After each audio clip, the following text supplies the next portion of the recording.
Hello everyone. अभी हम मालदा लोको set लोको number 38291 traction motor number 3 का फेलियर इन्वेस्टिगेशन करने जा रहे हैं, जो कि 23 अक्टूबर 2024 को ड्राइवर रिपोर्ट के अनुसार TM3 आइसोलेशन की वजह से शेड इन हुआ था।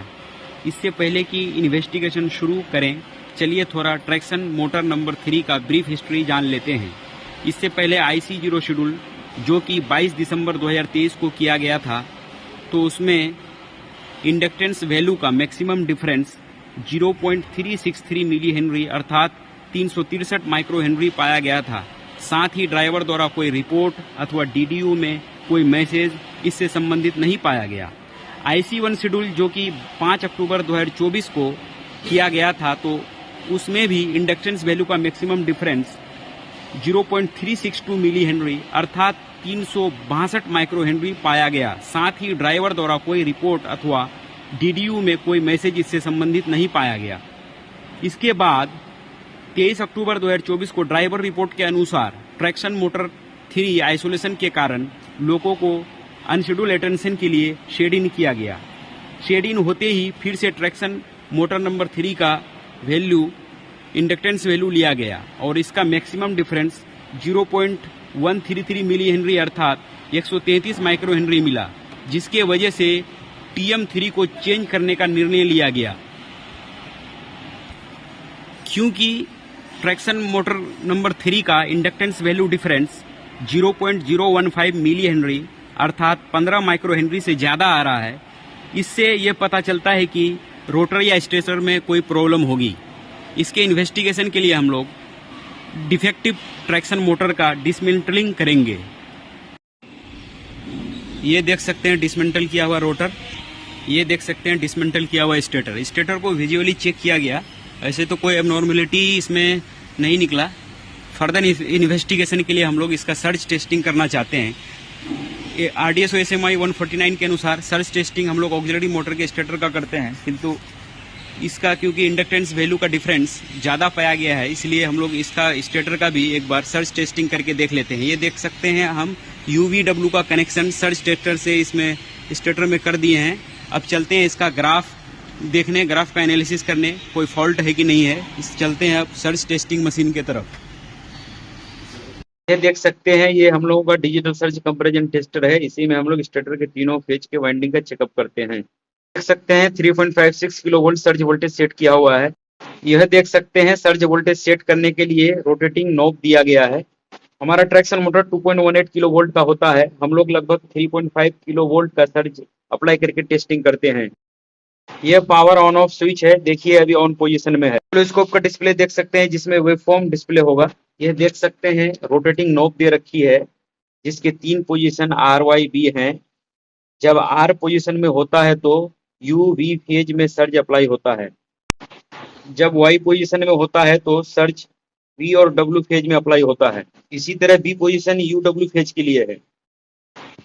चलिए हम लोग सर्ज अप्लाई करके चेक करते हैं। सबसे पहले R पोजीशन में नॉब को सेट कर दिए हैं, इससे U और V फेज में सर्ज अप्लाई होगा और उसका वेवफॉर्म प्लॉट होगा। और इस नॉब को रोटेट करके सर्ज वोल्टेज को सेट कर लिए हैं, जो कि 3.5 किलो वोल्ट पे सेट हो चुका है।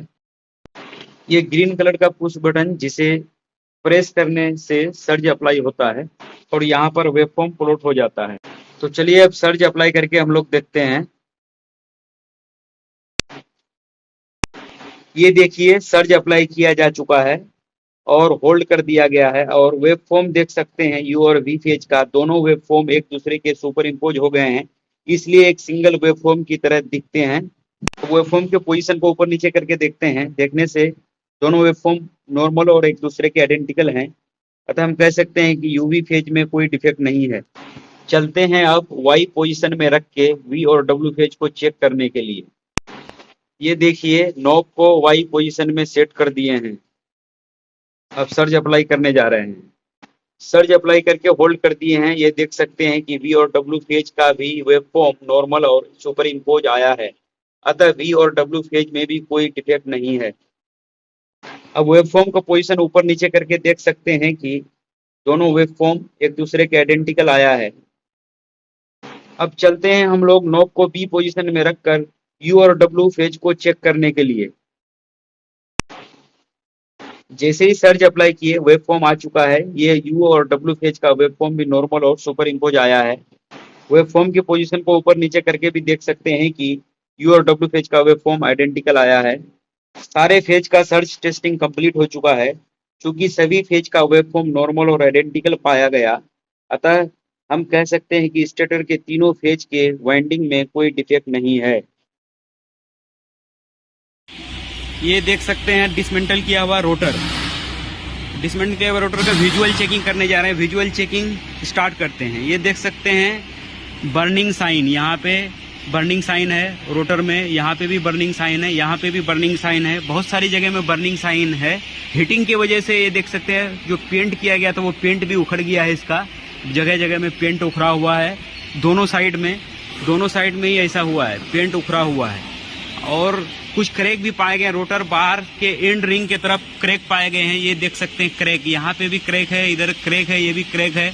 बहुत सारे रोटर बार क्रैक हो गए हैं, जिसके वजह से हमारा इंडक्टेंस वैल्यू का वेरिएशन बहुत ज़्यादा आ रहा था।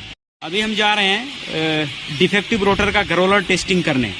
ग्रोलर टेस्टिंग से हम लोग जो क्रैक होता है उसको डिटेक्ट करते हैं। उससे पहले हम ग्रोलर टेस्टर मशीन दिखा देते हैं। ये हमारा ग्रोलर टेस्टिंग मशीन है। ये हमारा पुश बटन है, जिसको प्रेस करने से मैग्नेटिक फील्ड अप्लाई हो जाता है। ये हमारा सिलेक्टर स्विच है, एसी और डीसी दोनों मोड में हम टेस्टिंग कर सकते हैं, एसी या डीसी मोड में। और चलते हैं अब हम ग्रोलर टेस्टिंग करने रोटर का। ये हमारा डिफेक्टिव रोटर है, ये जो दिखा रहे हैं ये डिफेक्टिव रोटर है। वो हमारा नॉर्मल रोटर है जो डिफेक्टिव नहीं है। दोनों में हम दिखाएंगे चेक करके कि किस में कैसा साउंड आ रहा है। हमिंग साउंड से ही पता चल जाता है कि रोटर डिफेक्टिव है कि नहीं है। सबसे पहले हम डिफेक्टिव रोटर का ये ग्रोलर टेस्टिंग करने जा रहे हैं। ये देख सकते हैं ग्रोलर टेस्टर मशीन।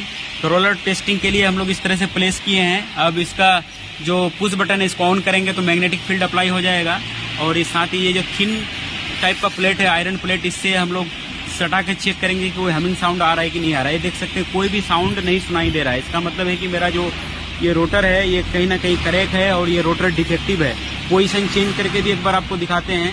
ये देखिए दूसरी पोजीशन में भी आपको साउंड सुनाएंगे, कोई साउंड आ रहा है कि नहीं। देखिए मैग्नेटिक फील्ड अप्लाई किए, थोड़ा मोड़ा आ रहा है, प्योर नहीं आ रहा है, कहीं भी यूनिफॉर्म साउंड नहीं आ रहा है। इसका मतलब है कि कहीं ना कहीं रोटर मेरा क्रैक है। चलिए, अब ये तो था डिफेक्टिव रोटर। अब चलते हैं दूसरा रोटर जो इधर पास में रखी है वो मेरा डिफेक्टिव नहीं है, वो अच्छा रोटर है। उसमें भी एक बार ग्रोलर टेस्टिंग करके चेक कर लेते हैं कि दोनों में क्या डिफरेंस आ रहा है। देखिए इसको हम ग्रोलर टेस्टिंग को इस तरह से सेट कर दिए हैं।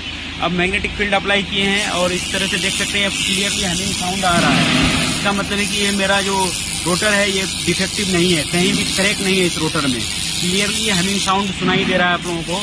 दूसरी पोजीशन में भी एक बार चेक करके दिखाते हैं कि ये क्या मेरा ये रोटर डिफेक्टिव है कि नहीं। ये देखिए, ये देख सकते हैं दूसरा पोजीशन में इसको ग्रोलर टेस्टर को सेट किए हैं। अब मैग्नेटिक फील्ड अप्लाई करेंगे और देखिए हमिंग साउंड क्लियरली सुनाई दे रहा है। इसका मतलब रोटर है ये बिल्कुल भी डिफेक्टिव नहीं है। धन्यवाद।